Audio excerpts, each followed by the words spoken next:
Dice aquí que Dios le dice a Moshe que tiene que decirle a Aarón hacer la menorá. ¿Ok? Todo lo que sabemos. Dice Jajamil que Moshe no sabía cómo hacer la menorá. Se complicó. No entendió. Entonces Dios le enseñó. La pregunta es, ¿por qué se complicó tanto de hacer la menorá? ¿Cuál es el problema de hacer una menorá? Que tiene que ser de una pieza. Y Con 7 brazos. okay. Y Moshe, me imagino que era sabio. Él sabía, si yo lo voy a decir ahorita a ustedes que tiene que hacer eso, me imagino que van a encontrar la forma de hacerlo. ¿Ok? ¿Por qué Moshe se complicó tanto en la menorá? Tantas cosas que hizo Moshe no se complicó. Llegó la menorá y boom, se complicó. Que primero, al final de la clase, ojalá vamos a salir con una idea nueva de por qué Moshe se complicó con la menorá. Pero antes, hablar sencillo, dice que la menorá representa, tiene diferentes partes. Cada parte de la menorá representa una parte del pueblo de Israel. Y hay diferentes partes. Hay una parte que es parte de la luz, hay una parte que es ayuda a la luz, que es recipiente, que ayuda, soporta. Hay una parte que está más bajo y hay una parte que está lo más bajo posible. Pero, dijo Dios, todos son una sola pieza. Todos son una sola pieza. Moshe no entendió cómo puede ser una persona que está haciendo mucho, una persona que no está haciendo nada y hace parte de la misma pieza. Lo que Dios le dice, con luz, si vas a tener luz, vas a poder acercar también la gente que están en lo más bajo posible, también lo vas a poder acercar. Pero ese nada más con luz. No puede con fuerza, tiene que hacerlo a través de luz, a través de cariño. ¿Ok? Ahí puedes transmitir todo y acercar a todos. Esa es la grandeza y el secreto que está dentro de la menorá. ¿Ok? Hay otra cosa también. La unión que estamos hablando, Dios le dice a Moshe, ¿sabe qué? Agárrate todo el oro, échalo al lugar, al fuego, y ahí ya va a salir la menorá. ¿Qué quería decir con eso? Dice, cuando uno quiere hacer unión, no es suficiente hablar de unión. Yo estuve en diferentes lugares, en diferentes comunidades que siempre hablaban, vamos a unirnos, vamos a unir, siempre. Hablar de unión no es suficiente, hay que hacer acciones que te acercan a la unión. Porque nada más hablar todo el tiempo, a veces se alejan más de la unión. Uno tiene que hacer, eso es lo que le dice Dios a Moshe. No hay que hablar cómo juntar al pueblo, empieza a actuar.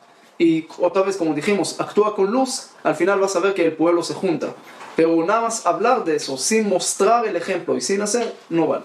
Pero, ¿quién tenía que prender la menorá? Aarón. Porque Aarón, según lo que dijimos, es muy bien. Porque Aarón, ¿cuál era su cualidad? Dice, Oev Shalom verodef Shalom. No nada más que quería hacer paz, sino perseguía la paz. Todo el tiempo, a ver dónde encuentro paz, cómo hago paz, cómo junto las personas. Ese era Aarón Cohen, todo el tiempo. Esa era la persona más adecuada para hacer la menorá, para prender la menorá. Si la menorá simboliza las diferentes partes del pueblo de Israel, lo que puede juntar esas partes, ese es Aarón Cohen. Y por eso dice que la menorá no era nada más para este momento. La menorá era para siempre. Dice que la parashá de la semana pasada, me imagino, incluso una persona que tiene Alzheimer puede recordar lo que hablamos de la semana pasada, porque 12 veces se repitió lo mismo, ¿ok? Que todos los sacrificios que trajeron los 12 presidentes, cada uno trajo su sacrificio, todos fueron iguales. Sin embargo, la Torah repite para decirte que cada uno tenía algo especial, ese para la semana pasada, pero Aarón Cohen no trajo nada. Entonces, como se empezó a sentir mal, Dios le dijo, no hay problema, ahí tienes la menorá es para siempre. ¿Qué quiere decir para siempre? ¿Hoy tenemos menorá? ¿Sí? No. ¿Cómo que no? ¿Dónde está la menorá? ¿Tienes menorá? No tienes menorá, pero tienes el significado de la menorá, sí lo tenemos. La parte espiritual sí tenemos. La parte física no tenemos una menorá del Bet HaMikdash hoy en día que llega a Aarón Cohen y lo prende. No lo tenemos. ¿Ok? Pero sí tenemos el mensaje de la menorá, todavía sigue actuando. Todavía está aquí. Hay mucha gente que está todo el tiempo buscando dónde está la menorá, dónde está la menorá. En vez de encontrarlo adentro, están buscando la menorá física. La menorá física es importante, pero mucho más importante, la menorá espiritual, que es la parte cómo podemos causar, cómo podemos transmitir esa luz que va a juntar a todas las diferentes partes que tenemos aquí. Ese es el trabajo importante que está hablando en la parashá de Be'alotcha. Como ustedes saben, el tabernáculo, dijimos que también el tabernáculo no era nada más físico. Era el tabernáculo histórico, físico, pero hay también el tabernáculo particular de cada uno y uno. Y en ese tabernáculo cada uno tiene que tener las cosas que tenía el Mishkan o el Mikdash. Y una de las cosas es la menorá. Y cada uno tiene que saber y preguntar y responder, ¿dónde está mi menorá? ¿Cómo yo cumplo con lo que está escrito en la menorá? Esa es la parte de la menorá. Dice Be'aloteja, la parasha se llama Be'aloteja. ¿Qué es Be'aloteja? Cuando vas a subir, ¿ok? No nada más la menorá. Dice Dios, yo no necesito luz. ¿Ok? La menorá es no para aumentar luz nada más en el templo o en el lugar. Igual hay luz. Esa no era la necesidad nada más, sino regresamos a lo mismo. Tú tienes que subir. Tú personalmente, no la menorá. Tú tienes que subir. ¿Ok? Es un mensaje particular, no es un mensaje nada más de la menorá. No hay que buscar la parte siempre externa, sino también la parte interna. ¿Dónde lo hago yo? ¿Dónde lo puedo prender yo? ¿Ok? Dice ahí, Vayas Ken Aarón, y Aarón hizo exactamente lo que Dios ordenó. Dice aquí Rashi, ¿ok? Dice Vayas Ken Aarón, trae de Sifri, de un libro, trae así, para decirte el nivel de Aarón a Cohen, que no cambió nada de lo que Dios dijo. Y ahora van a preguntar, ¿qué tipo de alabanza es? Que no cambió nada de lo que Dios dijo. ¿Por qué va a cambiar algo? Si Dios dijo algo, ¿por qué hay que cambiar? Entonces, si no cambió, Aarón a Cohen no cambió. ¡Wow! ¡Qué gran persona! Es obvio. ¿Por qué dice Aarón a Cohen? Dice así, hay dos respuestas. Hay más de pronto, pero dos que nos vienen al asunto. Primero, con todo el nivel que Aarón a Cohen recibió, es decir, la cosa más importante del templo, no se cambió nada, se quedó la misma persona. La misma persona humilde, la misma persona que hizo paz, que perseguía la paz, se quedó lo mismo. Hay gente a veces suben al poder y se olvidan de todo lo que están abajo. Se cambian, ¿ok? Se cambian antes una cosa y después otra persona. Dice Aarón a Cohen, antes y después no cambió, se quedó igual. No le afectó el puesto. Esa es la primera respuesta. La segunda respuesta, que desde el primer día tenía mucha emoción de prender la menorá, el primer día. Pero ¿qué pasó en el día 50? En el día 150. Cada día prender la menorá, ¿qué pasa uno? Pierde la emoción. Pierde la alegría. ¿Ok? Uno, hagamos un ejemplo así más entendible. Uno compra un carro nuevo. El primer día, está contento, está emocionado. El segundo día, también, pero menos. El tercer día, ¿qué pasa después de 2 años? Sí, ya quiere cambiar el carro. ¿Ok? Dice Aarón a Cohen no cambió. Aarón a Cohen no quería cambiar, quiere decir que no cambió de la misma emoción del primer día y la misma alegría del primer día, así fue haciendo todos los días. No se cayó en el peligro de la rutina, que es un peligro grave. Cuando uno se entra en rutina, la rutina le hace perder lo que tiene. Uno puede tener algo muy bueno, también nuestra salud. Uno tiene salud pero no lo valora porque se acostumbra. Todo lo que acostumbramos es el peligro más grave que tenemos en la vida, porque perdemos la emoción. Cuando uno pierde la emoción ya no valora, ya no aprecia lo que tiene. A mí cuando yo hice bar mitzvah, alguien me dio una bendición, me dijo, así como estás contento ahorita de poner los tefilín, vas a estar todos los días. Y yo pensé que es una bendición, yo dije, dame una bendición más, sí, algo más grande, algo más bonito. Pero me dijo, es una gran bendición, vas a entender más adelante. Y sí, es difícil. Sí. Es difícil conservar esa alegría, ojalá, pero no llegué a eso de tener la misma emoción del primer día. Ese se perdió. David dice que todos los malos que tenía, los niveles, que hizo la mitzvah con simcha. Con simcha, sí, con alegría. Ese no perder la alegría, porque uno, imagínate, uno entra, a veces yo veo gente que entran al judaísmo, o gente que entran o hacen teshuvah, el primer día, segundo día, toda la emoción, quieren tragar a todo el mundo. Después la costumbre ya lo hace perder eso. Ese es Aarón a Cohen, no perder esa alegría de la primera vez. Esa es la luz de ver las cosas. No nada más la luz de prender la menorá, sino la luz de ver las cosas cada vez de nuevo. Nosotros tenemos en la mañana bendiciones. Que no me hizo, que puedo ver, que todas esas bendiciones, ¿ok? Entonces uno lo dice así rápido, hay que decir, hay que pasar, hay que comer el desayuno, pero no sabe que ahí está el secreto de su día. Porque si despierta, dice Modeani, Dios gracias porque ahorita estoy vivo, valora que está vivo. Es algo que no tiene. Normalmente no valoramos eso. Uno no piensa normalmente eso. Gracias a Dios que no soy ciego. ¿Quién valora que no es ciego? Gracias a Dios que puedo caminar. ¿Quién valora eso? Las bendiciones te hacen romper esa rutina para valorar eso de nuevo. Gracias a Dios que puedo respirar. Que puedo respirar. Y puedo ¿sí? dar gracias cada instante. Gracias a Dios que puedo decir gracias. Cada cosa, cada detalle es algo importante de agradecer. Y eso lo tenemos que, otro mensaje que sale de esa menorá que podemos aprender. ¿Ok? La primera cosa que Dios creó era luz, porque la luz sí es importante, porque sin luz no puedes ver, puedes tener todo, pero hay oscuridad, no ves las cosas. La luz te hace ver lo que tienes. Entonces por eso es tan importante lo que estamos hablando de la menorá. Dice que, ustedes saben que en Roma, hay en la puerta ahí de Titus, ¿okay? Ahí hay una menorá. Los judíos que vivieron ahí nunca... en el arco. Sí, en el arco ahí. De Titus. Los judíos que vivieron ahí nunca se fueron a este lugar, a este arco, ¿ok? Nada más en Tisha B'Av, en lugares tristes para simbolizar la tristeza. La primera vez que fueron ahí con alegría era el 29 de noviembre de 1947, cuando las Naciones Unidas se declararon sobre el Estado de Israel. Entonces ahí se fueron todos y con banderas y con alegría. ¿Ok? ¿Cuál era el símbolo? Perdón, en Antigua, en la iglesia de San Francisco. Sí. Yo puse ese cuento en el Facebook, porque Sí. fui con el rabino Birnbaum. Es muy interesante el cuento, pero lo voy a decir rápido así para lo que escucharon. Dice que hay una iglesia ahí, no es dentro de la iglesia porque no puede entrar a la iglesia, es antes de la entrada. Así ¿Ok? es. Antes de la entrada. Entonces entramos ahí y vimos la semana pasada, vimos muchos dibujos, Maguen David, el candelabro, Las manos. había 2 tablas de ley, había diferentes cosas, símbolos judíos, ¿ok? Y porque, ¿de dónde salió eso? Entonces él contó, el rabino vino que hace 30 años estaba ahí y un señor lo llevó para allá. Y de repente le dijeron que en el siglo XVI más o menos lo construyeron los maranos, los judíos Así que es. no tenían que ocultar el judaísmo, entonces lo construyeron ahí. Ese es un cuento bonito, pero no termina ahí. Dice que él quería salir y de repente vio 2 sacerdotes que entraron, pusieron la mano en la pared, ¿ok?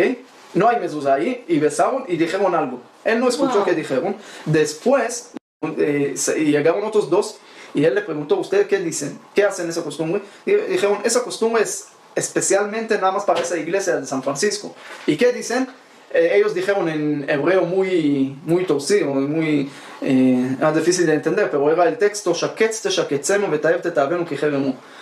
Es una frase de diferenciar lo que es la idolatría de las cosas nuestras. Es una frase fuerte, que para no mezclarse de alguna manera, tener una diferencia con idolatría. Increíble. Y ellos no entendieron qué dijeron, pero era la costumbre de hacer esto y decir el nombre, ¿ok? Y decir esa frase en hebreo. Entonces se quedó mucha cosa, y yo fui con la rabino Birnbaum el viernes. En domingo regresé con mi esposa y encontré en la puerta algo muy interesante. Ahorita le voy a enseñar la foto. Encontré que todavía hay una seña donde estaba como la mezuzá. No sé si estaba ahí una mezuzá, pero hay ahí algo que no se puede equivocar, no hay que buscarlo. Es muy fácil Eso no verlo. me di cuenta yo. Yo ya estuve un montón Sí. en esta iglesia. Pero eso hay que buscar, no hay que buscar, mira. ¿Y de qué lado dice? Mira esto. ¿Izquierdo o derecho? Mira esto. Esas columnas salomónicas. Mira esto. Como que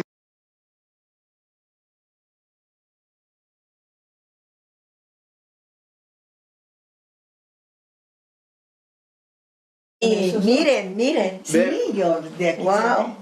¿Sí? se ve. Interesante, sí. De aquí se Increíble. ve las- ¿Ves? Sí. ¿Ves? blanco. ¿Ok?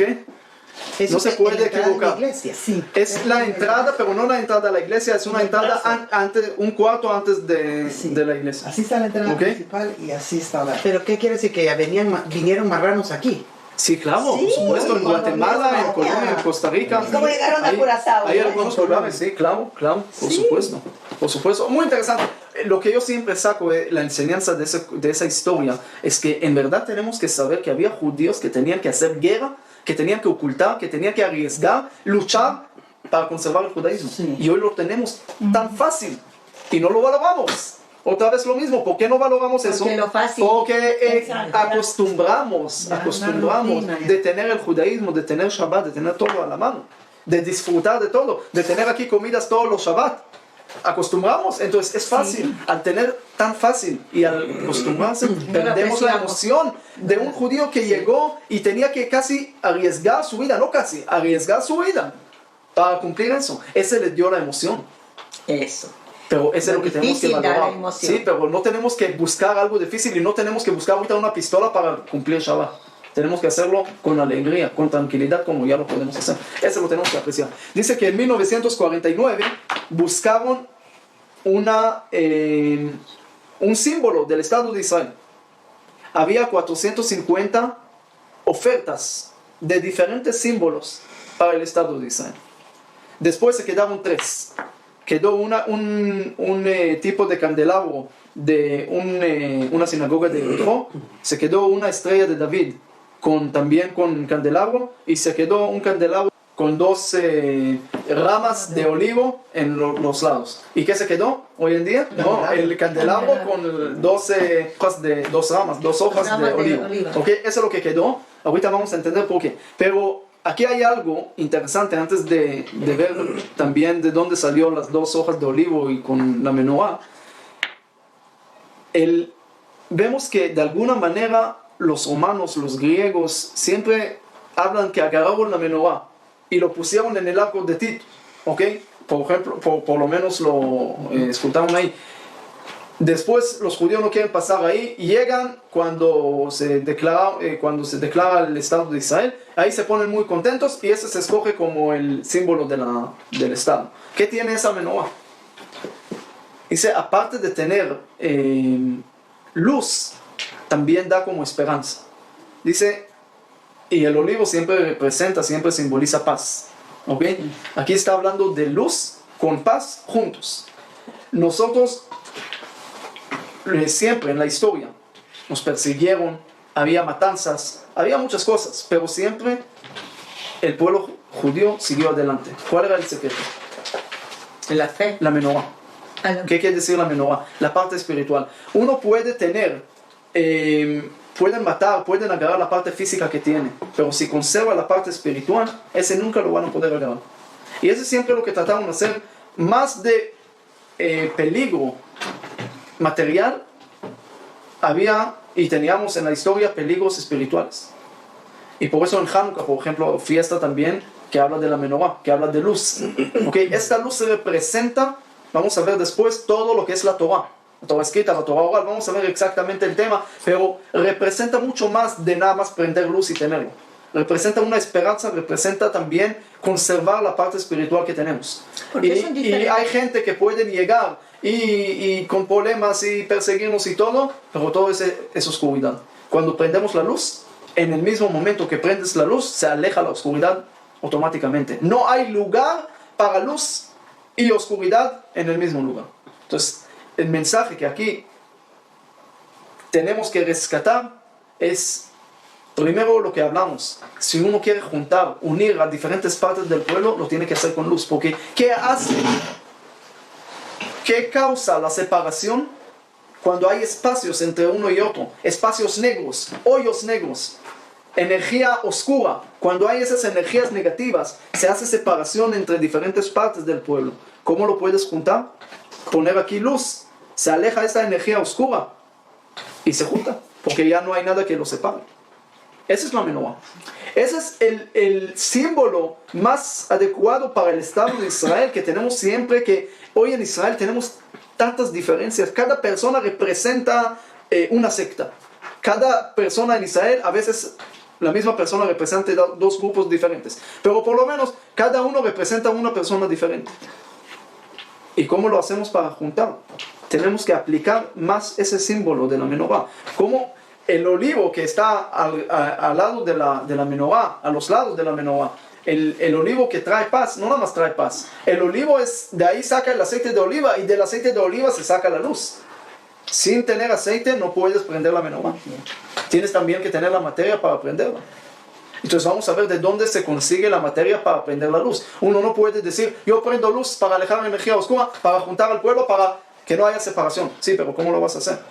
Agarrar como Sócrates o no sé quién era, que caminó con una antorcha en la calle. Ese no es suficiente hoy en día. Vas a agarrar una antorcha y vas a decir, yo quiero juntar a todo el pueblo de Israel juntos. Eso no te va a ayudar, no se van a juntar. ¿Cómo se junta en verdad? ¿Qué tipo de luz tenemos que juntar?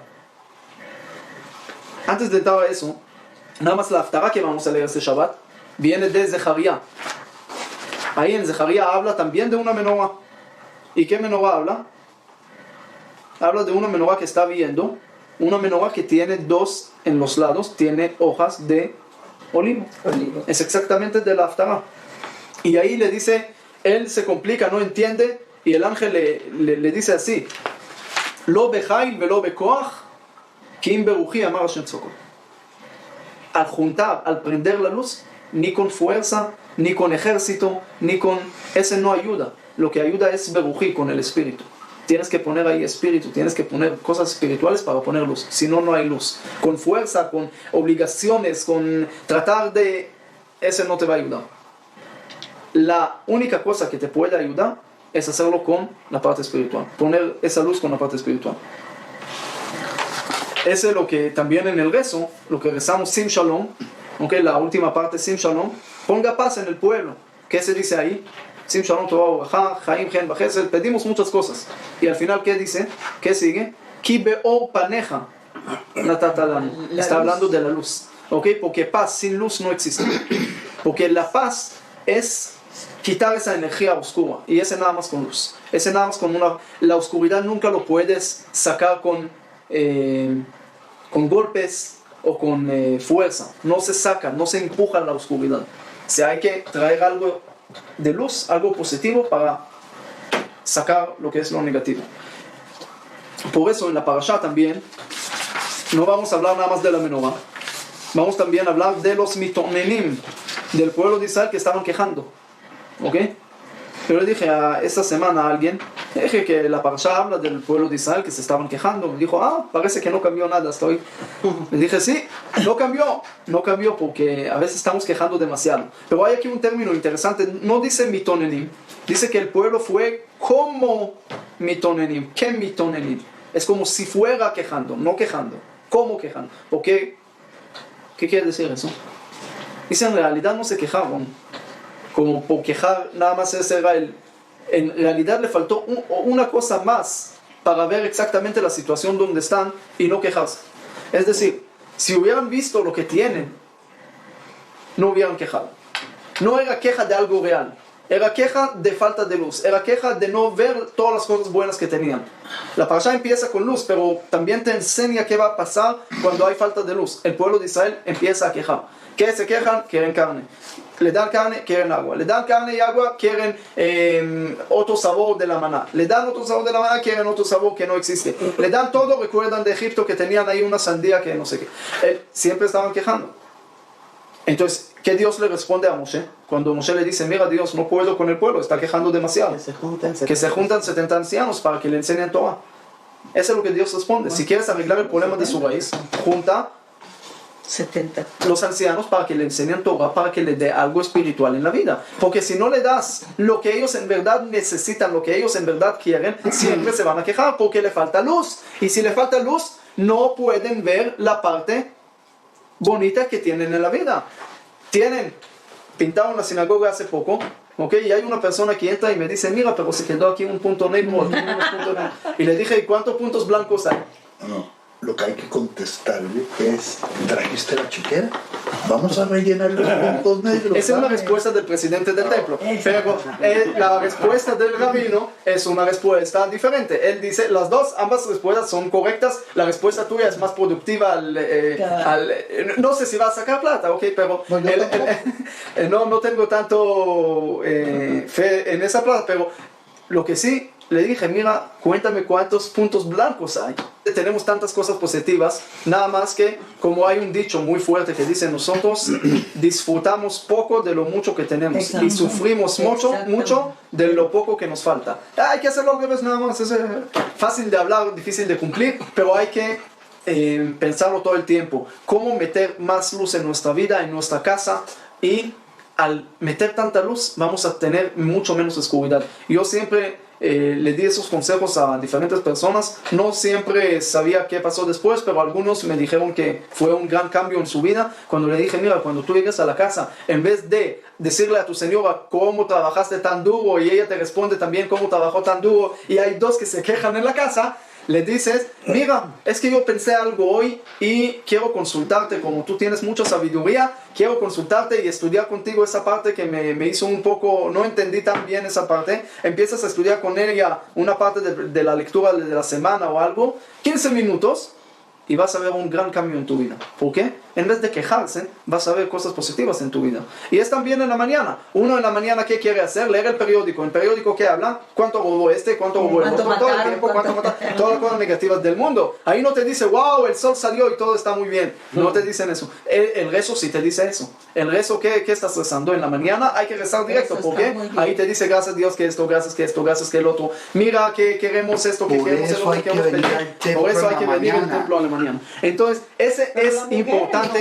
Las mujeres también pueden rezar en la mañana una parte, ¿ok? Sería en la casa o en la sinagoga o cualquier lugar, pero empezar el día con algo positivo y terminar el día con algo positivo, ¿ok? Las dos partes es importante. Después, lo que tienes en el medio, entre la primera cosa que haces y entre la última cosa que haces, depende de esas dos cosas. Es muy importante cómo duerme uno, así despierta uno. ¿Ok? Uno duerme enojado. Uno de los consejos más importantes que le dan a las parejas que se casan, que pueden pelear, porque es natural, pero que no vayan a dormir peleando. Si duermen así, otro día y se acumula y se junta y se vuelve, de una cosa pequeña se vuelve una montaña una grande. mosca se vuelve. Así es, eso hay que tener mucho cuidado en eso, y por eso hay que saber empezar el día con algo positivo, terminar el día con algo positivo. La luz de la Torah, como estamos hablando de luz, y cuando hablamos de luz, no es nada más traer unos 100 bombillos de la tienda de Richie, traer unos 100 bombillos, decirle a tu esposa, mira, traje mucha luz a la casa para que no haya cosas negativas. Ese te trae mucha cosa negativa porque la cuenta de la luz después va a ser muy grande. Okay, sí, pero 100 todavía, ahorradores todavía se paga uno sobre eso. Uno me dijo una vez que cuando era pequeño, cuando tenía 5 años, 6 años, tenía mucho miedo de la oscuridad. Hoy, como adulto, con la cuenta de la luz y eso, tiene miedo de la luz. Esa luz, no hay que hablar de luz física ahorita o tratar de vender el carro para comprar un candelabro para la casa. No, hay que usar el contenido y las cosas que tenemos, la Torah que tenemos, para poner luz en la casa, para poner algo, un condimento más espiritual, o el rezo, o el estudio. Ese puede causar un gran cambio y gratis en la casa, que es muy importante. Dice la luz de la Torah. A veces uno piensa que la luz de la Torah son cosas antiguas, que hoy en día no funciona, que hoy en día no, y resulta, le voy a decir una historia pequeña, pero hay muchas. Una historia pequeña que pasó en 1997 con el rabino Moshe Feinstein, uno de los grandes rabinos de Estados Unidos. Había un caso muy complicado en Estados Unidos en ese momento. Nacieron gemelos siameses en Estados Unidos, y los doctores dijeron que no pueden salvar a los dos. Hay que separarlos, ¿ok? Pero no pueden salvar a los dos. Uno nada más se puede salvar. Y no sabían qué hacer, a quién salvar. Y se complicaron mucho con este caso. Llegaron con el Feinstein y él dijo, ¿ustedes pueden matar al primero para salvar al segundo? Entonces dijeron, sí. ¿Ustedes pueden matar al segundo para salvar el primero? Dijeron, no. Entonces dijo, hay que sacar, es decir,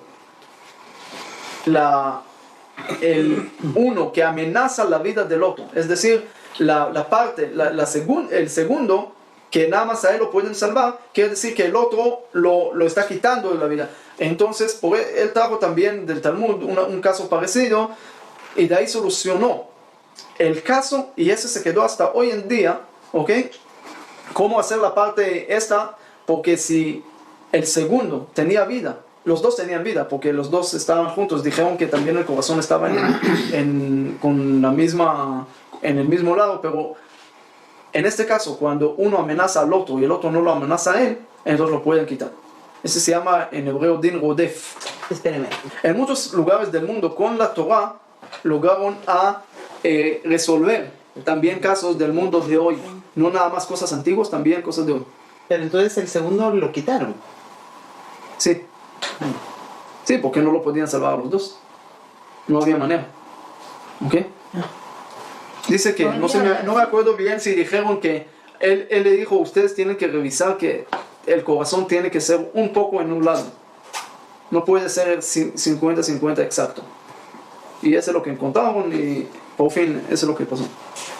En fin, también hay algo interesante en la menorá, que no sé si recuerdan hace como 9 meses cuando hablamos de la clase de la menorá, ¿ok?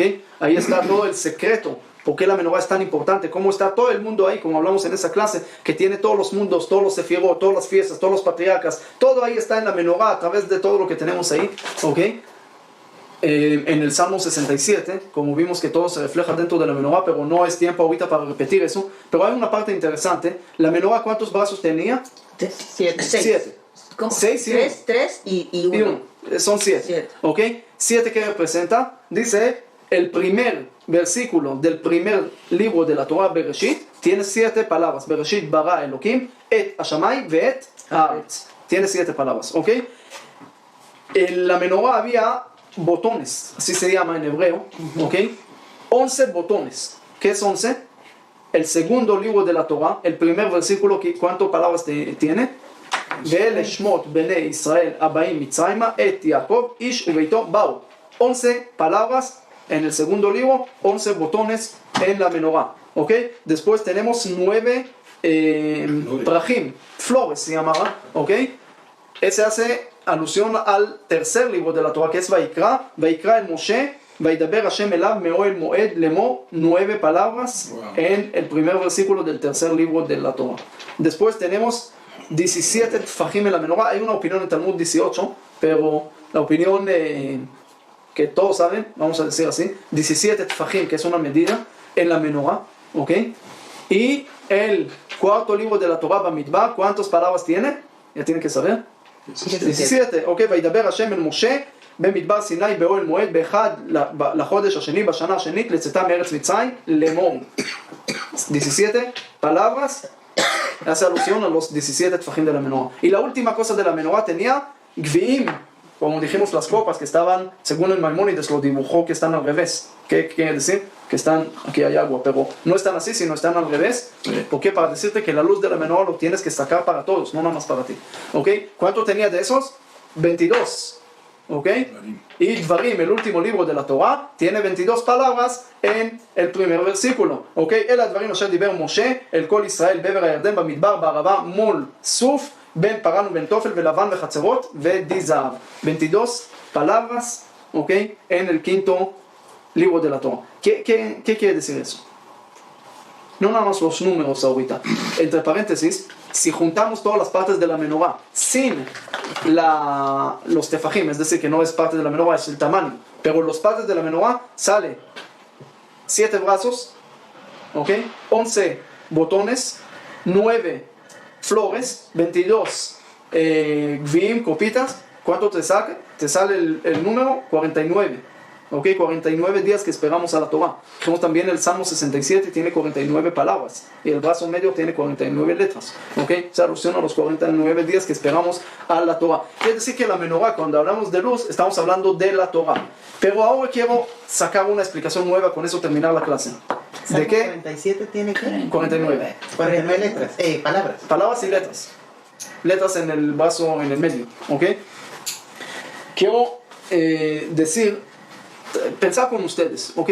No lo tengo todavía 100%. Vamos a ver en qué se complicó Moshe y cómo está aquí la luz de la Torah, cuál era la guerra contra los romanos, griegos, todo eso con el asunto de la menorá y qué podemos aplicar hoy.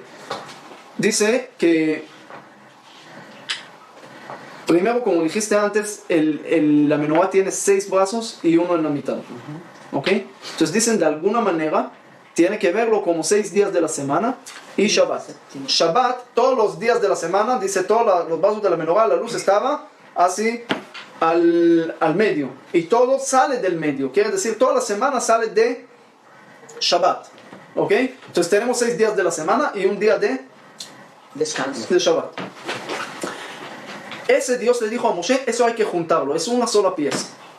No hay nada más Shabbat y Yom Hol y día de la semana, sino todo es la misma pieza. Como después del rezo siempre decimos el canto del día, ¿cuál es? Ayom Yom Echad be Shabbat, Ayom Yom Sheni be Shabbat. Hoy es el segundo día de Shabbat. Creo que nada más en Israel y en Brasil son los únicos dos lugares que cuentan los días de la semana como primero, segundo, tercero, ¿ok? No como aquí domingo, lunes, martes o Sunday, Monday, Tuesday. Es los únicos lugares. Ahora en Brasil hay unos que dicen por los judíos otra vez que llegaron de España y eso, pero sin ahorita entrar en asuntos históricos, si pasó o no pasó, cómo exactamente, porque Brasil cuenta primero, segundo y tercero, pero en Israel cuentan Rishon, Sheni, Shlishi. ¿Qué quiere decir? Primero, segundo, no son nombres del día de la semana, no tienen esencia, sino son parte de Shabbat. Eso es lo que Dios le dice a Moshe. Todos esos 6 brazos tienen que ser parte del séptimo brazo, es la misma cosa. Shabbat y Yom Chol es la misma cosa. Vamos ahorita a avanzar un paso más. 6 representa los 60 tomos que tenemos. ¿Cómo?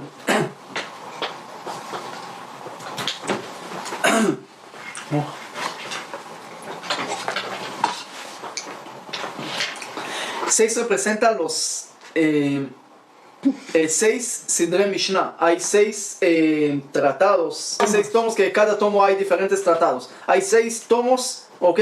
De la Mishnah, y esa es la solución que es la Torah oral.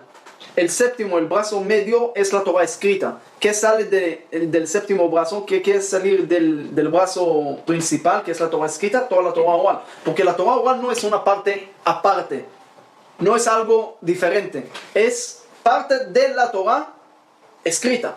Sale de la misma Torah, sale de la Torah escrita, no sale de otro lugar. ¿Ok? Entonces, eso es lo que Dios le dice a Moshe. La Torah oral hace parte de la Torah escrita, es una sola cosa. Y Moshe se complicó en eso. ¿Por qué se complicó en eso? ¿Qué es la Torah oral? Dice que después hay un lugar en el Talmud, en Nedarim, en la hoja 22, ¿ok? Dice ahí que si no hubieran pecado el pecado del becerro de oro, no hubieran recibido la Torah oral. Si la Torah oral fue resultado del pecado del becerro de oro. ¿Por qué? ¿Qué quiere decir eso? Porque el origen de la Torah, como ya hablamos varias veces, el origen de la Torah es luz, ¿ok? Es una luz espiritual. La esencia de la Torah es algo espiritual, algo que no tiene límites. Para Abraham Avinu, Yitzhak, Jacob, todo antes de recibir la Torah, estaban conectados con esa luz sin tener la parte material de cumplir. Después de que el pueblo de Israel se cayeron en el pecado del becerro de oro, se salió la necesidad de materializar más la Torah todavía para entenderlo, para conectar con esa luz. Ya no era suficiente como Abraham, Yitzhak y Jacob, ya tenía que hacer cosas más. Moshe Rabbeinu, Dios le dice después del pecado del becerro de oro, Sol leja, tienes que tú escribir la parte de la Torah, es decir, materializar todo ese secreto divino, todo ese origen tan especial, materializarlo en palabras para que el pueblo de Israel va a poder entender lo que se trata la Torah. Pero no era que Katuv y Sheval Peh vinieron al tiempo de Sinai. Pero es una contradicción, porque en un lugar del Talmud está escrito que sí, todo recibió de Sinai, de otro lugar está escrito que se fue después del becerro de oro. Entonces, para resolver esa contradicción, y aparte de esa contradicción también, cuando en el Talmud hay discusiones que dicen, mira, Bet Shammai dicen sí, Bet Hillel dice no, ¿qué dice el Talmud? Los dos tienen razón. ¿Cómo puedes entender eso? Porque en la esencia no hay límites de opiniones, en la esencia entra todo. Pero la pregunta es cómo llegar a esa esencia, cómo conectar a eso. Pueden haber diferentes caminos. Entonces, Bet Shammai y Bet Hillel son dos caminos que los dos son dignos para llegar a la misma esencia. Pero hay lo que se llama halajá. La halajá te dice cómo caminar hoy en día. Entonces, por ejemplo, Bet Hillel, la mayoría de los halajot son como Bet Hillel, y es el camino que marcaron los hajamim para llegar a la esencia. De pronto hay Bet Shammai también, no es que no tienen razón, también ellos usan algún camino para llegar, pero de pronto es un camino más difícil y por eso no lo usan. Por eso se usa otro camino. Pero todo lo que estamos hablando hoy en día es nada más parte de los caminos para llegar a esa esencia. Entonces la Torah oral hace parte de llegar a la Torah escrita. Para entender mejor la Torah escrita, hoy en día sin la Torah oral no podemos entender la Torah escrita. ¿Cómo vas a saber qué tefilín poner? No está escrito el color, no está escrito qué escribir en los tefilín, no está escrito nada. ¿Cómo vas a saber? La Torah oral te explica. Claro, pero que sin tener la Torah oral por escrito, que no pasa hasta hace 2000 años, algo así. Y había más de 1000 años entre recibir, es decir, En tradición cuando oral. Moshe, tradición oral, pero todos esos detalles que hoy leemos en todos los libros de Art Scroll o lo que sea, todo el mundo lo sabía de corazón. La pregunta es, si el Talmud te dice que la primera discusión del Talmud era en la época de las parejas, todavía antes de los Tanaitas, de Yosef ben Yoezer, sobre si se hace smijá en la Korban, si se agarra la Korban en Yom Tov. Esa era la primera discusión. Después, Bet Shammai y Bet Hillel, miles de discusiones. ¿Por qué empezaron a haber discusiones? Pregunta el Talmud. ¿Qué responde el Talmud? Porque se olvidaron. Porque la gente no escuchaba bien. ¿Qué quiere decir? Que las discusiones que tenemos, que es el Talmud que tenemos hoy, que es discusiones, ¿ok? ¿De dónde salió? Por no escuchar. Por no escuchar bien. Entonces, ¿cómo puedes decir que ambos son parte de palabra divina, parte de Dios? ¿Cómo puedes decir que ese Moshe recibió esas discusiones? Sí. No. Pero te dice que es resultado de olvidar, de gente que no escuchaba bien. Todo vino de Sinaí. Por supuesto, pero ¿cómo Sí. puedes resolver esa contradicción? Pero es lo que dijiste, que se olvidó. Se olvidaron. Se olvidaron y Y por es- eso empezaron a discutir. Quiere decir que la discusión es resultado de gente que olvidaron, no de la esencia que recibieron. Ahí yo entendí que hasta las discusiones No. No, forman parte de... mira, claro, todas las discusiones forman parte del Talmud, todas las discusiones forman parte del Talmud, por supuesto, ¿ok? Pero si el mismo Talmud te dice que las discusiones fueron por los alumnos que no escucharon bien, ¿cómo me puedes decir que esas discusiones fueron recibidas de Dios con Moshe? Yo entendí que sí. ¿Ok? Pero la respuesta Y es luego se sí. lo olvidó. Moshe recibió todo, de alguna manera recibió la esencia, que ahí está todo. ¿Cómo llegar a esa esencia? Ya empezamos a discutir. Y todos pueden tener razón. Como dice Rey Salomón, todos los ríos se van al mar. Hay diferentes ríos, diferentes caminos, pero llegan al mismo lugar. Y yo te pregunto, ¿quién tiene la razón? ¿Los Ashkenazim o los Sefaradim? Ambos. Tú vas a decir los Ashkenazim, yo voy a decir los Sefaradim, él también. Cada uno va a decir otra cosa. ¿Quién tiene la razón entonces? Los dos, porque hay un camino de llegar a la esencia de la forma Ashkenazí y hay un camino de llegar a la esencia de la forma Sefaradí. Hay un camino de llegar a la forma con corazón y la forma hasídica. Hay diferentes caminos, pero son nada más caminos para llegar a la misma esencia. En la esencia no hay discusiones. La esencia de la Torah está clara, 100%. Hay un lugar que dice ahí, escucha bien, dice que cada cosa de la Torah tiene 49 lados para decir sí y 49 lados para decir no. ¿Qué quiere decir eso? Hay un lugar en el Talmud de Nidá, en la hoja 61 dice que la Tid Lavo hay una opinión que mitzvot betelot, que no va a haber mitzvot. ¿Cómo puede ser? Si Maimónides dice que la Torah nunca se va a cambiar, uno de los principios de la fe, que la Torah nunca se va a cambiar, pero si dices que los mitzvot van a anular, entonces ¿cómo puedes decir que la Torah no se va a cambiar? O hay un lugar en el Talmud que dice que el Hazir va a ser kosher, pero en la Torah está escrito que no. Entonces, ¿cómo puedes decir de un lado esto, del otro lado esto? Otra vez regresamos a la misma respuesta, la misma esencia. En la esencia no está limitada de prohibiciones o de mitzvot o de eso. La esencia es algo totalmente divino que estaba antes de la creación del mundo. Y para llegar a esa esencia, Abraham Avinu tenía como un contacto directo ahí. La bajada que nosotros teníamos con el pueblo de Israel después de recibir la Torah, ¿ok? Teníamos, el pueblo de Israel bajó de nivel. Y ya no puede conectar con esa esencia directo. Ahora toca subir al segundo piso con escaleras. Esas escaleras son los mitzvot que estamos haciendo. Esos mitzvot nos llevan, como vimos en la clase de Pirkei Avot, esos mitzvot nos llevan a cumplir y aprender esa luz de la Torah. ¿Cómo se llama la Torah? O, ¿cómo se llaman los mitzvot?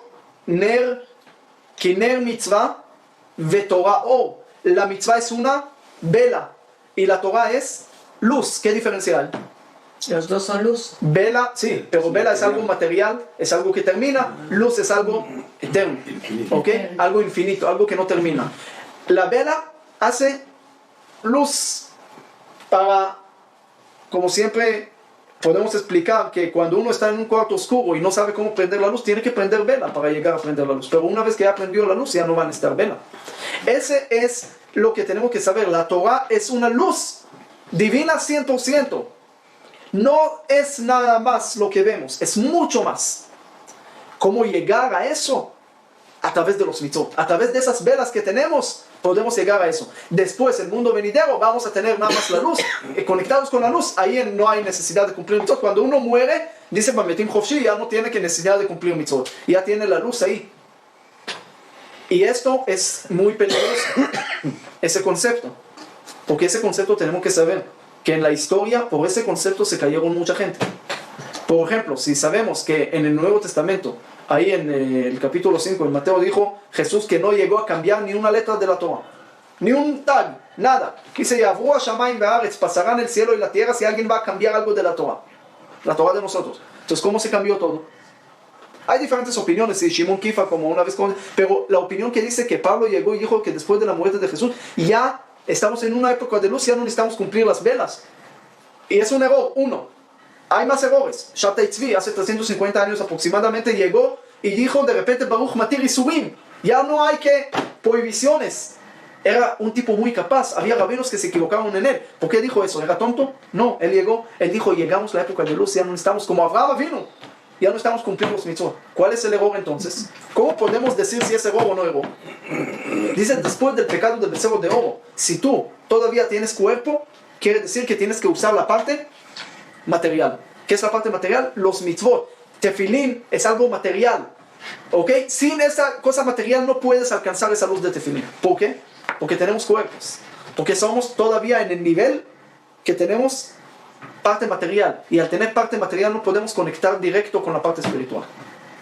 Eso nos podemos hacer nada más, únicamente a través de todos los mitzvot que tenemos. Y uno Todos de los esos mitzvot, estudiar Torah. también es una mitzvah, rezar es una mitzvah, dar tzedakah es una mitzvah, poner tefilín es una mitzvah, poner talit es una mitzvah. Cada cosa es una mitzvah, es algo físico que tenemos que hacer, y sin esto tú no puedes hacer una bendición si no tienes agua, si no tienes algo físico en la mano, no puedes hacer bendición. Es lo que tenemos que tener mucho cuidado de eso. La parte de las velas, no podemos hoy prender toda la luz y llegar al nivel fuerte de prender la luz sin usar esa parte material, sin usar esa menorá, que tenemos que prender esa luz a través de cumplir todos los mitzvot. Uno dice, ¿cómo puedo disfrutar también de la Torah, del estudio? ¿Cómo puedo llegar a nivel de disfrutar del estudio? También a través de los mitzvot. Cumple los mitzvot, vas siempre a subir el nivel de... Siempre preguntan qué es mejor, estudiar Torah o cumplir mitzvot. Y dijimos, de un lado la Torah es como todo, de otro lado, si uno estudia, tiene que dejar de estudiar para hacer los mitzvot también.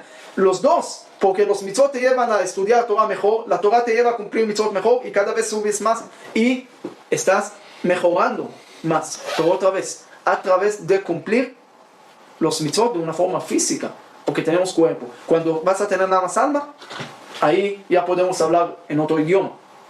Ahí podemos regresar a nivel del pueblo de Israel, que Ish Echad Belev Echad, como una sola persona, con un solo corazón, antes del becerro de oro. Después de eso, hasta hoy. Y mientras tenemos cuerpos, tenemos que seguir cumpliendo los mitzvot. Y eso es lo que Moshe se complicó cuando Dios le explicó. La Torah oral y la Torah escrita hace parte de la misma pieza para llegar a la esencia. Usas esos caminos diferentes de la Torah oral, de lo que Moshe vio, para llegar al mismo destino de la Torah escrita. ¿Quién representa la Torah oral? Aarón. ¿Quién representa la Torah escrita? Moshe. ¿Qué es Moshe? La cualidad de Moshe. Netzach, eternidad. ¿Qué es la cualidad de Aarón? Od, la belleza. Espléndida. No. Espléndida. ¿Cómo? Esplendor. Esplendor. Resplandor. No. Esplendor. Esplendor.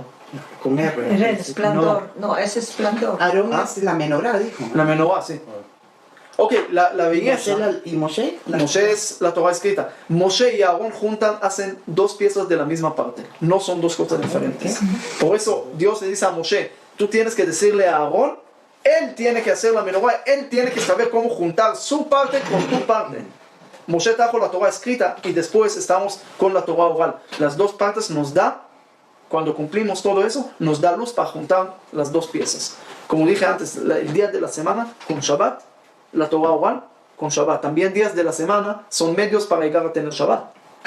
Porque si no tienes días de la semana, después no vas a tener Shabbat. Es parte de la semana. Shabbat es el séptimo día. Tienes que tener Los 6 días antes para tener séptimo. es exactamente con la Torah escrita. La Torah escrita nada más hoy en día no se puede entender sola. Hay gente, los caraítas y eso lo entienden nada más, creen nada más en la Torah escrita. Y es un problema grave, porque no pueden entender. No hay suficiente, no tenemos suficiente acceso directo a la Torah escrita. Tenemos que usar también lo que es la Torah oral, que es la parte que nos facilita, que nos explica, que nos da entrada también a lo que es la Torah escrita. Dice, con eso terminamos, dice que pobre aquel persona que piensa que la Biblia o que la Torah es nada más cuentos, porque la Torah tiene mucho más. Por supuesto, hay Abraham Avinu, hay todo, es la base del pueblo judío, pero también no olvides que ahí te metieron un código mucho más especial, mucho más elevado, mucho más espiritual, y esa es la verdadera esencia que siempre habla, que estaba antes de la creación del mundo. Ese no es la parte natural, es sobrenatural lo que tenemos dentro de la Torah. Nada más que cuando quieres explicarle a un niño un concepto muy grande, o quieres explicarle cómo funciona un celular o esto, no lo puedes explicar así nomás en unas palabras muy elevadas. Lo tienes que inventar un cuento, explicarle algo, traerle una metáfora, un ejemplo, una parábola para usar para que entiendas lo que estás hablando. Y eso es lo que hacen con nosotros. Nos dan medios materiales para usar y para llegar a tener mucho más, para conectar con esa luz y para entender lo que está atrás. Esa es la grandeza, lo que tenemos siempre que saber, que a veces uno dice, pero yo no entiendo esa parte de la Torah, yo no entiendo esa lógica de esa mitzvah, yo no entiendo eso. De pronto no entiendes, pero te conectas a la luz a través de esa cosa. Yo no entiendo ese cable y el otro cable. Sí, pero juntas las cables y te sale luz. Si te empiezas a jugar con eso, peligroso. Por eso con la Torah no puede ni agregar ni quitar, porque es la receta exacta y el código exacto para hacerlo. Dice un Sefer Torah, le falta una letra, ya no tiene el valor de Sefer Torah. ¿Qué pasó? Tiene todo una letra, ¿cuál es el asunto? ¿Sí? Es exacto. No quites y no agregues, porque ahí está el secreto exacto, el código. Uno puede tener una caja fuerte, 100 números, va a poner 99 números exactos, nada más el último número falló. ¿Se va a abrir la caja fuerte? No. Y por favor, ¿qué lógica tiene esa caja fuerte? Puedes quejar todo el día, pero la caja se va a cerrar, va a seguir cerrada, se va a seguir cerrada y tú no vas a tener exceso. Tienes que hacer exacto. Así como la parte física, así la parte espiritual. ¿Quieres tener acceso a la Torah? Cumple los mitzvot como está escrito, como hay que cumplir, ni quitar, ni agregar, ni allá, ni acá, mientras tienes cuerpo. Después el otro mundo, vamos a hablar del otro mundo. Pero estamos aquí, tenemos que saber que no hay otro camino que no sea lo que es la halajá, quiere decir cómo caminar, en hebreo la leje, cómo caminar, y Bezrat Hashem, hacemos esas cosas, vamos a llegar a la verdadera esencia, que es la luz que está hablando aquí. Esta luz que Dios le dijo a Moshe que para Aarón, esta luz va a ser para siempre, no nada más para ahorita. No es una menorá nada más física de este momento de Aarón, sino es una luz eterna, infinita, para todas las generaciones, para todos los mundos. La Torah nunca se cambia, la esencia nunca se cambia, la esencia siempre se cambia. Tengo una pregunta. Sí. Rapidito. Entre Hanukkah y entre Menorá. Yo sé que Hanukkah es por los 8 días, por el mes que había en el Betamigdash, que son 8 y el noveno. ¿También tiene luz? También tuvo luz. Claro, por supuesto. Era la luz. Porque era la guerra, acuérdate que los De los griegos... Hashmonaim. Sí, pero ¿cuál era el problema de los Hashmonaim? No era problema de matanza de cuerpo de esto. No era problema de eso. Era problema que no le dejaban cumplir los mitzvot. No le dejaban cumplir los mitzvot, no le dejaban cumplir la Torah. Ese era el peligro. Esa era la guerra. Entonces, ¿cuál es la respuesta de esa guerra? Luz. Ese eran los Hashmonaim. Ese es todo gira alrededor de la menorá, todo el mundo se gira alrededor de la menorá, toda la historia se gira alrededor de la menorá. Y esa es la fiesta que sigue para toda la vida. Exactamente, dice que todas las fiestas se van a anular menos Hanukkah y Purim. ¿Qué quiere decir eso? También. Hanukkah por el נס. ¿Purim? כן. ככה כתוב בחידה, שצריכים להדליק הרבה נרות בפורים בסעודה. Sí, dice, trae del nombre del Jidá. Rabbi Chaim David Azulay dice un rabino importante, también en Purim hay que prender luz, hay que tener luz en la mesa. Okay, son fiestas de luz, tenemos que poner mucha luz ahí. Megilat Esther, descubrir lo que está oculto Así es. a través de la luz.